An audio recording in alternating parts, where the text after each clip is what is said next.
Bismillahirrahmanirrahim. Assalamualaikum warahmatullahi wabarakatuh. Selamat pagi, salam sejahtera untuk kita semua. Salam sehat Indonesia. Perkenalkan, saya Dahliansyah. Sehari-hari bekerja sebagai dosen di Prodi Sarjana Terapan Gizi dan Dietetika Poltekkes Kemenkes Pontianak. Pada hari ini, saya menyampaikan salah satu mata kuliah yang saya ampu, yaitu mata kuliah Survei Konsumsi Pangan atau SKP.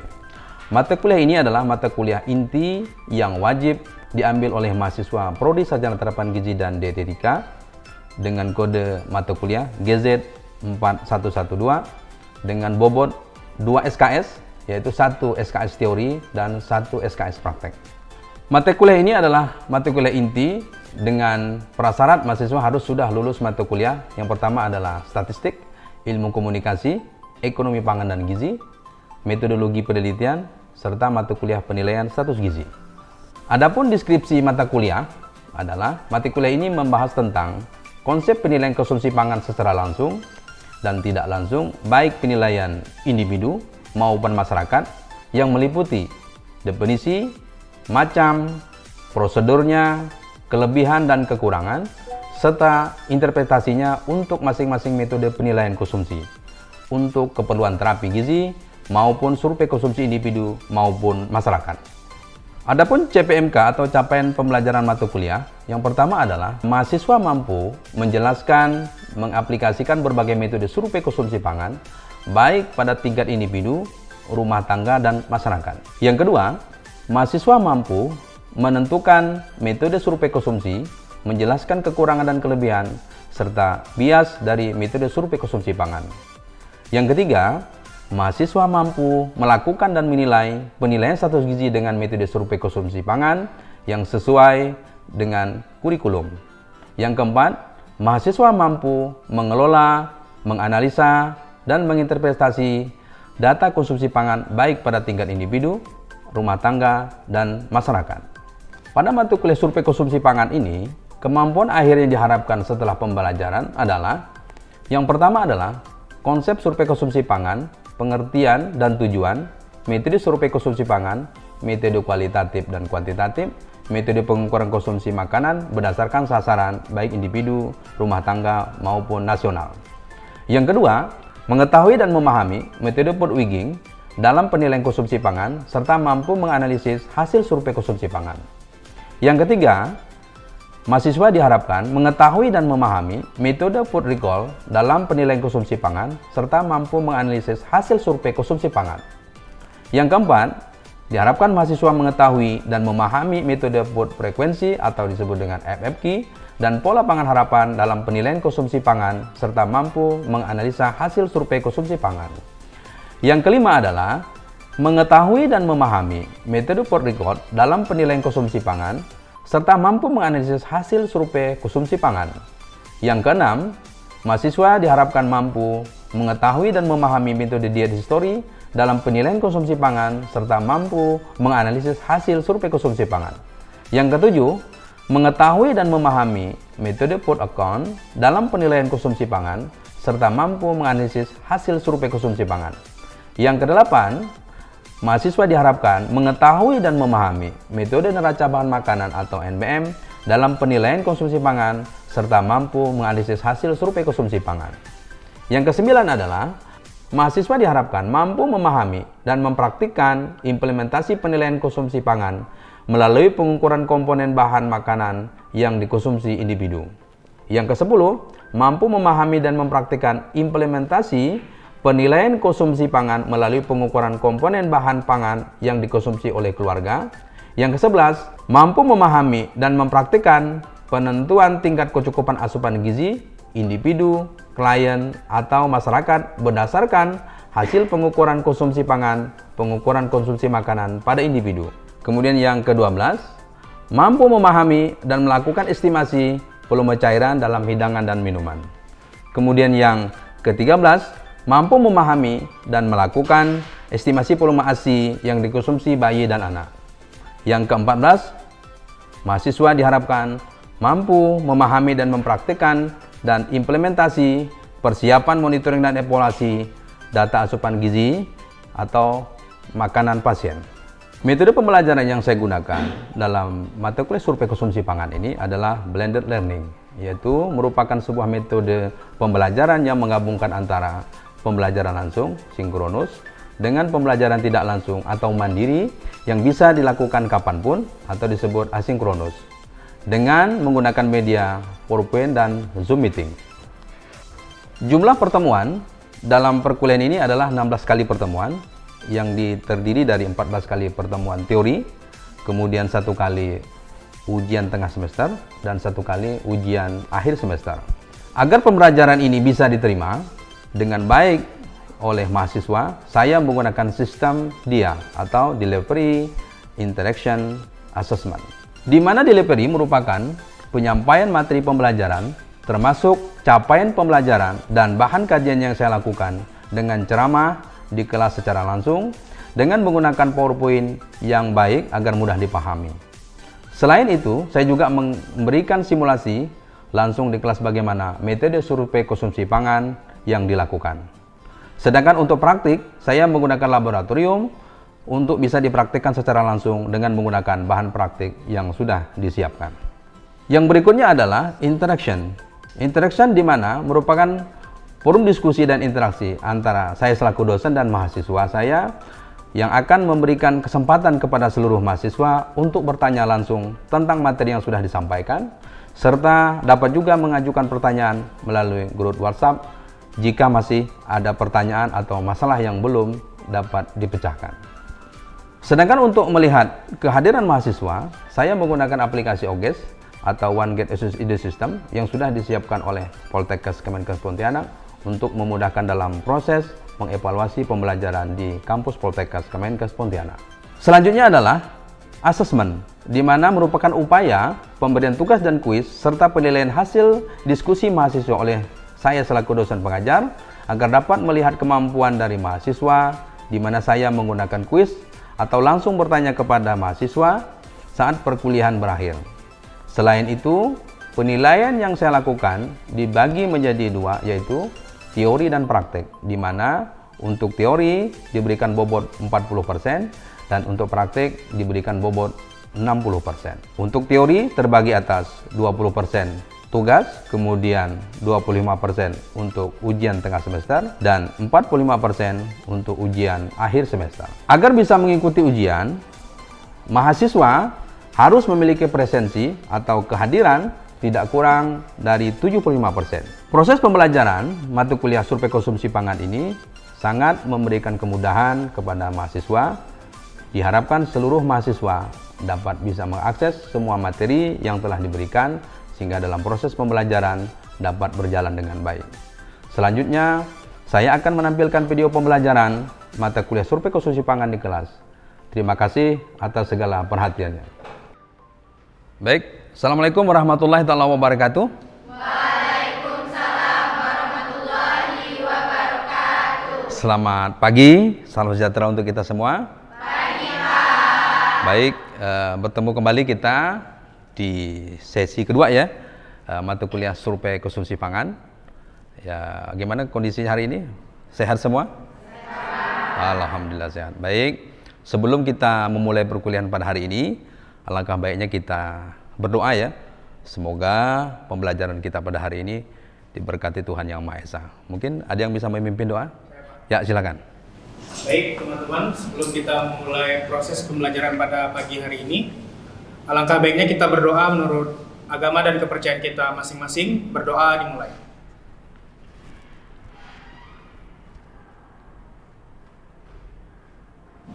Berdoa selesai. Baik, terima kasih. Mudah-mudahan doa kita diijabah oleh Tuhan Yang Maha Esa. Baik, mahasiswa sekalian, pada hari ini kita masuk ke pertemuan kedua mata kuliah survei konsumsi pangan yang merupakan mata kuliah wajib yang harus Anda ambil di semester ini ya. Baik, sebelum kita memulai ke pembelajaran, saya ingin mengevaluasi sedikit ya, mengevaluasi pembelajaran kita di pertemuan yang pertama kemarin terkait dengan pengantar survei konsumsi pangan, di mana kita sudah membahas apa itu survei konsumsi pangan ya, metodenya, metode apa saja yang digunakan survei konsumsi pangan. Mungkin ada yang mau membantu saya Apa itu pengertian dari survei konsumsi pangan? Ada? Oke, silakan. Survei konsumsi pangan adalah kegiatan survei yang dilakukan untuk mengumpulkan data apa saja yang dikonsumsi suatu penduduk dan dapat digunakan dalam menentukan status gizi secara tidak langsung. Baik, kasih aplaus. Bagus ya. Jadi masih ingat, jadi kalau kita lihat tadi bahwa survei konsumsi pangan itu merupakan salah satu cara atau metode yang digunakan untuk menentukan status gizi, yaitu secara tidak langsung. Karena apa? Status gizi itu kalau kita ukur bisa secara langsung dan tidak langsung. Nah, makanya mata kuliah survei konsumsi pangan ini salah satu metodenya adalah kita bisa melihat bagaimana status gizi itu diukur secara tidak langsung. Jadi dengan data-data dari survei konsumsi pangan itu kita bisa menentukan status gizi. Oke. Baik, yang berikutnya saya ingin tanya juga itu terkait dengan definisi secara umum. Sekarang sebenarnya apa saja yang bisa dilihat di dalam survei konsumsi pangan? Ya, silakan coba Mbaknya. Informasi yang diperoleh yang pertama ada apa yang dikonsumsi, Yang dikonsumsi? Yang kedua frekuensi konsumsi, Frekuensi dikonsumsi? Yang ketiga jumlah yang dikonsumsi. Oke. Artinya ada jumlah, ada jenisnya ya, kemudian frekuensi. Frekuensi, ada yang tahu yang disebut dengan frekuensi? Keseringan. Frekuensi itu keseringan. Oke. Sekarang yang berikutnya yang saya tanyakan juga adalah, kan di dalam survei konsumsi pangan itu ada metodenya ya, ada metodenya kemarin ya. Ada yang bisa menyebutkan metodenya? Ada berapa? Ya, silakan. Metode dalam ukurannya itu ada yang pertama ada kualitatif, yang kedua ada kuantitatif, yang ketiga itu ada gabungan antara kualitatif dan kuantitatif. Oke, kasih aplaus ya. Baik, benar ya. Jadi metode survei konsumsi pangan itu kita kategorikan menjadi 3. Ada yang metode kuali. Kalau bicara kuali artinya kualitas, ya. Yang kedua adalah kuanti. Kuanti itu berkaitan dengan jumlah biasanya ya, jumlah. Yang ketiga gabungan. Jadi dia bisa kuali, bisa kuanti. Baik, materi kita pada hari ini kita bicara mulai satu-satu nih. Kita mulai dari materi yang kedua ini adalah food weighing atau disebut dengan penimbangan makanan. Ayo, pertanyaan saya tadi, food weighing ini masuk kuanti, kuali, atau gabungan kuanti dan kuali? Gabungan atau kuanti. Jadi tadi bahwa food weighing atau penimbangan makan ini adalah bagian dari metode yang disebut dengan kuanti. Kita lihat, kenapa dia masuk kuanti? Kita lihat. Untuk tahap awal kita coba lihat food weighing, yaitu tujuan dari pembelajaran. Dari pembelajaran ini kita berharap bahwa Anda sebagai mahasiswa itu mengetahui terkait dengan metode survei konsumsi pangan yang khususnya itulah food weighing atau penimbangan bahan makanan. Itu tujuan utamanya atau tujuan umumnya. Kemudian yang kedua adalah tujuan khusus. Tujuan khususnya adalah Anda diminta mampu menjelaskan apa itu food weighing, metode food weighing yang disebut dengan kuanti tadi. Kemudian Anda juga mampu melakukan, harapan kami, bagaimana melakukan food weighing yang disebut dengan penimbangan bahan makanan.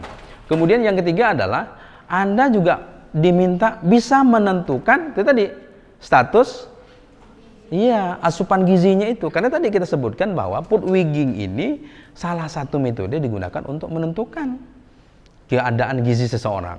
Nah, jadi 3 ini harapan kami dengan pertemuan kita pada hari ini Anda bisa memahami ini. Oke? Ya. Coba kita mulai dari pengertian. Ada yang mungkin bisa membantu saya untuk membaca di depan ini? Apa itu? Ya, silakan coba. Pengertiannya adalah metode penimbangan adalah metode survei konsumsi pangan yang dilakukan dengan cara menimbang makanan yang dilakukan konsumsi oleh responden. Oke. Kasih aplaus. Oke. Itu ya. Jadi secara sederhana metode food weighing itu adalah metode menimbang. Artinya semua bahan panganan yang dikonsumsi oleh responden itu ditimbang. Artinya kalau kita sebut bahwa ini metode ini kalau kita sebut adalah metode yang paling ideal ya. Karena memang tapi itu tadi satu sisi memang ideal, yang satu sisinya adalah memerlukan kerja keras ya. Karena memang tidak mudah menimbang bahan makan, itu tidak mudah. Karena kita memerlukan alat alat bantu. Terutama kalau alat bantunya apa? Penimbangan untuk bahan makannya itu. Selain itu juga bahwa yang namanya menimbang artinya karena ini menentukan asupan gizi, maka orang yang menimbang juga harusnya paham. Betul ya? Paham tentang bagaimana menimbang, ya, menimbang dari bahan makanan tersebut. Oke, kita lanjut. Kemudian yang tidak kalah penting di dalam metode food weighing ini yang merupakan bagian dari survei konsumsi pangan adalah penimbangan makanan atau food weighing merupakan salah satu metode pengukuran konsumsi makanan secara kuantitatif pada tingkat perorangan yang digunakan untuk mengetahui jumlah makanan yang dikonsumsi sehingga kita dapat menghitung berapa sih jumlah zat gizi yang masuk ke dalam tubuh seseorang. Nah, ini kelebihan dari metode food weighing gitu ya. Kemudian yang berikutnya adalah langkah-langkah yang kita gunakan di dalam food weighing. Ya.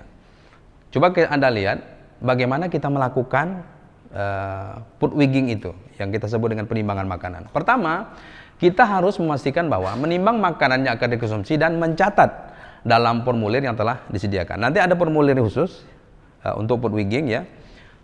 Nanti semua bahan makanan itu akan masuk kita inventaris di dalam suatu formulir. Yang kedua adalah setelah responden mengkonsumsi makanan, lakukan kembali penimbangan sisa makan yang tidak dikonsumsi oleh responden. Kemudian yang ketiga adalah jumlah makan yang dikonsumsi adalah berat makanan sebelum dikonsumsi, kemudian dikurangi dengan sisa makan yang tidak dikonsumsi. Oke. Dari ini ada yang mau ditanyakan? Belum? Belum ya? Oke. Oke, kita lanjut. Yang keempat adalah tentukan jenis bahan makanan dari makanan yang dikonsumsi oleh responden. Artinya Anda juga harus memahami jenis dari bahan makanan. Mengapa kita perlu? Karena memang pemahaman kita tentang jenis bahan makanan itu sangat penting. Kalau kita tidak tahu misalnya ini apa sih? Buah apa gitu ya. Ini lauknya jenisnya apa ya? Bahan makanan pokoknya apa? Yang berikutnya adalah tentukan faktor konversi matang mentah untuk setiap bahan makanan. Jadi kita nanti kalau untuk food weighing itu memang kita harus menentukan ada faktor bahan mentah dan bahan matang. Nanti bentuknya tabel nanti kita uji, kita praktekkan. Kemudian yang berikutnya adalah tentukan ya, berat mentah dari bahan makanan. Jadi berat mentahnya itu berapa sebelum dimasak gitu ya. Kemudian berikutnya adalah lakukan analisis nilai gizi dari makanan yang dikonsumsi oleh responden. Nah, itu langkah-langkah yang biasa kita gunakan.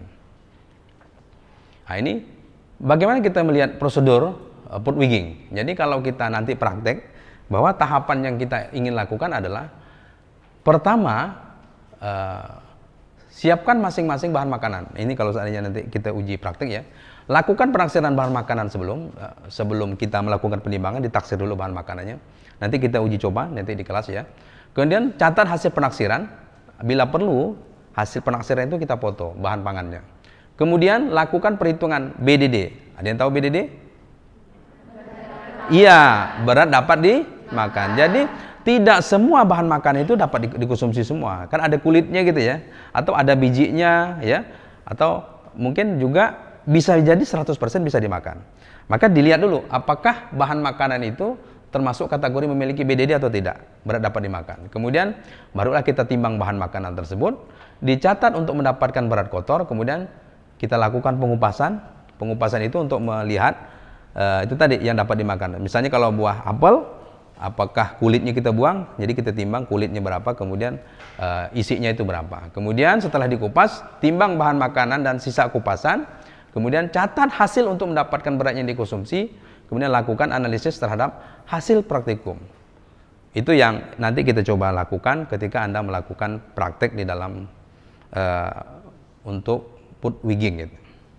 Baik, yang berikutnya adalah ini perhitungannya. Saya kira kalau perhitungannya adalah jumlah yang dikonsumsi, artinya jumlah makanan yang dikonsumsi dikurangi dengan jumlah makanan yang tidak dikonsumsi. Saya kira ini mudah ya. Artinya berapa yang dikonsumsi oleh responden, kemudian sisanya berapa, nanti tinggal kita kurangi. Itulah yang artinya yang masuk ke dalam tubuh si responden. Oke? Food weighing ini apa kekurangannya? Kalau tadi kita bicara kelebihan, kekurangannya apa? Yang pertama itu ada memerlukan waktu untuk mengumpulkan data yang lebih lama, karena semua makanan yang dikonsumsi oleh responden dan makanan sisa yang tidak dikonsumsi oleh responden harus dilakukan penimbangan sesaat sebelum dikonsumsi dan sesaat sudah responden mengkonsumsi makanannya. Oke. Jadi itu ya, jadi memerlukan waktu yang lama. Jadi ini keterbatasannya. Artinya kalau terbatasan berarti kekurangan ya. Mungkin ada lagi yang menambahkan.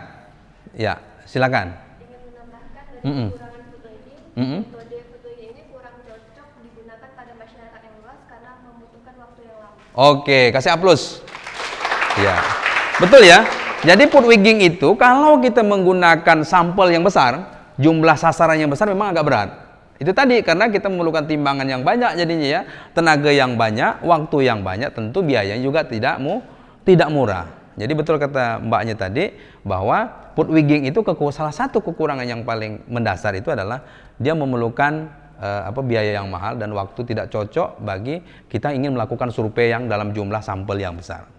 Gitu ya. Saya kira cukup. Ada lagi yang mau disimpulkan? Cukup. Baik, terima kasih untuk waktunya pembelajaran kita pada hari ini. Mudah-mudahan pembelajaran pada hari ini dapat diterima ya dengan baik oleh Anda semua, terutama dalam upaya meningkatkan tadi keterampilan kita dalam menentukan status gizi. Jadi status gizi tidak mesti secara langsung mengukur berat badan, tinggi badan, tidak, tetapi melalui metode survei konsumsi pangan, salah satunya food wedding ini, kita bisa melakukan penentuan status gizi atau kita sebut dengan penentuan status gizi secara tidak langsung. Demikian perkuliahan kita pada hari. Mohon maaf dari saya, tapi sebelum kita melakukan mengakhiri sesi perkuliahan kita pada hari ini, mungkin ada sedikit bahan evaluasi saya akan memberikan kuis kepada Anda terkait dengan pembelajaran kita pada hari ini. Jadi kuisnya adalah Anda diminta untuk menjawab. Ada 3 pertanyaan yang saya berikan melalui Google Form ya. Silakan disiapkan handphonenya ya, melalui Google Form. Ada 3 pertanyaan. Untuk akses pertanyaannya adalah Anda bisa mengakses di https ya bit.ly/quiz_skp. Anda bisa jawab. Pertanyaannya hanya 3 pertanyaan ya. Jadi saya berikan waktu kurang lebih 5 menit ya untuk menjawab pertanyaan ini. Pertanyaan singkat saja, jawabannya singkat untuk mengevaluasi dari pembelajaran kita pada hari. Pertanyaannya pertama adalah, apa yang dimaksud dengan metode survei food wedding yang seperti kita jelaskan tadi? Yang kedua adalah, sebutkan 2 kelebihan saja dari food wedding ya, 2 kelebihan saja, terutama kelebihan yang kita anggap yang paling dominan. Oke. Yang ketiga adalah, sebutkan 2 kekurangan. Artinya yang tadi keterbatasan dari food wedding itu ada ya, sebutkan 2 kekurangan dari food wedding. Jadi kuis ini dapat diakses yang seperti yang saya sampaikan tadi. Silakan diketikkan di Google, kemudian silakan mengerjakan. Kita tunggu kurang lebih selama 5 menit.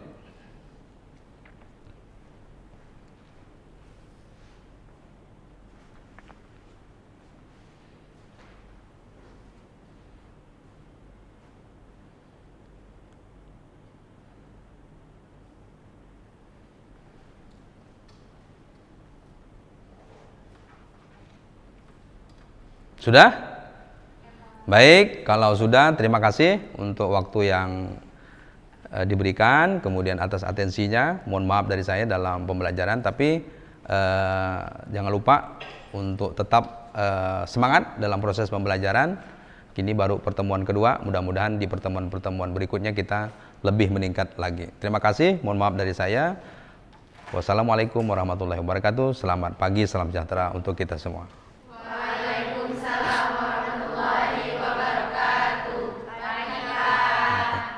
Baik, kita coba mensimulasi ya, bagaimana sih sebenarnya disebut dengan food wedding yang dimulai dari menaksir bahan makanan. Jadi nanti ada satu tim nanti yang akan melakukan menaksir. Jadi yang disebut dengan menaksir itu akan mencoba memperkirakan berapa sih, misalnya ini kebetulan buah pir ya, berapa sih berat buah pir. Kemudian di sini juga ada buah apel. Berapa sih berat buah apel kalau sebesar ini? Kemudian kita juga ada telur ya, ada telur. Kemudian ada jeruk, ini kebetulan jeruk lokal kita ya, jeruk sambas. Kemudian kita coba ada yang bahan makan dari nabati, bahan pangan nabati, yaitu tahu. Oke. Kemudian kita coba ada satu sampel yaitu sayur, yaitu kangkung. Nah, jadi ini merupakan bahan makanan yang biasa dikonsumsi oleh responden. Nah, maka saya minta nanti ada satu tim yang akan mencoba menaksir berapa berat dari setiap bahan makanan ini, kemudian satu tim lagi akan mencoba menimbang. Jadi kita lihat antara taksiran dengan yang ditimbang, apakah tadi kesepakatan kita adalah harusnya yang lebih baik itu kurang dari 10%.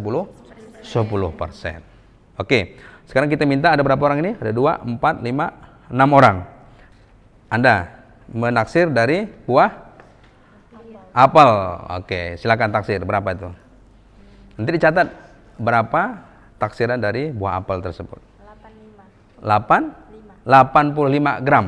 Oke, buah apel 85 gram. Oke, catat dulu. Yang kedua, silakan. Buah pir. Coba ditaksir kira-kira berapa berat. Jadi ini kemampuan insting Anda dalam menentukan berapa berat bahan. 350 gram buah pir, silakan. Oke, terakhir mbaknya yaitu kangkung. Kira-kira berapa? 350 gram. Oke.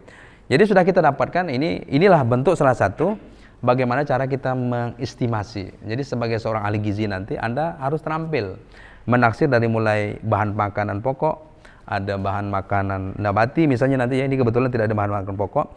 Jadi ada buah, ada hewaninya itu telur, ada tempe sebagai nabati, ada buah dan sayur. Ini udah kita taksir. Sekarang kita buktikan seberapa akurat dari yang dilakukan oleh rekan-rekan Anda yang di sebelah kiri saya ini. Coba satu-satu, ini berapa? Ada 2, 4, 6 orang juga. Silakan ditimbang mulai dari buah apel. Silakan. Apakah mendekati? Hidupkan dulu anunya. Biarkan dia 0. Tadi berapa buah apelnya? 85 gram. Kita lihat apakah taksirannya 112 gram. Kita catat 112 gram. Oke, buah apel 120 gram. Artinya berapa selisihnya? Kalau kita lihat dari 85 ke 100? 112? Hampir 27 gram. Oke, sekarang buah pir. Silakan timbang. Tadi berapa buah pir? Taksiran? 350 gram. 239 gram. Itu ya 239 gram. Taksiran antara taksiran dengan ini ternyata berbeda. Kemudian yang berikutnya sayur, yaitu kangkung. Masih hidup? Ini hidupkan. Tadi berapa Kak sayurnya? 350 gram. Bisa kalau enggak dinaikkan. Sebentar. Mungkin dinaikkan dulu timbangannya biar bisa enggak. Oke. Dirapikan coba. Seminimal mungkin. 88 gram. Oke. Itu terkait bagaimana kita mengestimasi kemudian selisih. Dari sekian banyak bahan makanan, kalau kita lihat memang tidak ada yang di bawah 10%? Ada? Apa itu? Telur ya. Jadi kalau kita lihat hanya dari sekian orang dari 6 bahan makanan hanya satu yang mendekati. Artinya apa? Sulit memang kita antara menaksir dengan real yang nyata. Makanya melalui pembelajaran ini kita harapkan nanti Anda perlu keterampilan khusus ya. Oke, saya kira itu pembelajaran kita pada hari ini untuk kegiatan simulasi bagaimana menaksir bahan makanan melalui metode food wigging ya. Mudah-mudahan ini bermanfaat bagi kita semua. Kemudian kita bisa melanjutkan ke materi yang berikutnya. Terima kasih. Saya akhiri. Assalamualaikum warahmatullahi wabarakatuh.